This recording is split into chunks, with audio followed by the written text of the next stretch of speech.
పశ్చిమ బెంగాల్లో దారుణం చోటు చేసుకుంది. బెంగాల్కు చెందిన తల్లి శ్వేతా ఖాన్, కొడుకు ఆర్యన్ ఖాన్లు ఓ యువతిని ఉద్యోగం పేరుతో ట్రాప్ చేశారు. ఆ తర్వాత అశ్లీల చిత్రాల్లో నటించాలని, బార్ డాన్సర్గా పనిచేయాలని ఒత్తిడి చేయడంతో దానికి ఆమె అంగీకరించని యువతిని 6 నెలలుగా ఓ ఫ్లాట్లో బంధించి చిత్రహింసలు గురిచేశారు.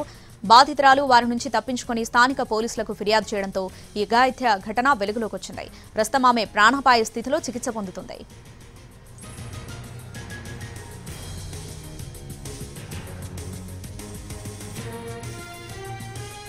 యువతి ఫిర్యాదు మేరకు ఘటనపై దర్యాప్తు చేపట్టిన పోలీసులు తల్లి కొడుకుల ఘాతుకాలపై ఆరా తీశారు.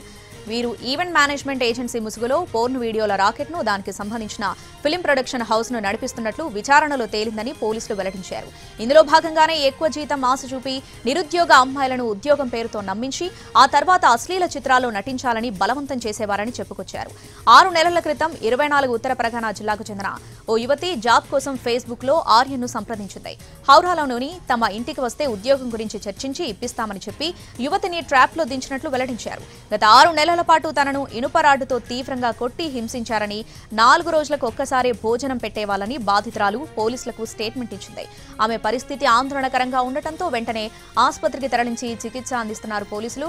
ప్రస్తుతం నిందితుల ఆచూకీ కోసం గాలిస్తున్నట్టు తెలిపారు పోలీసులు.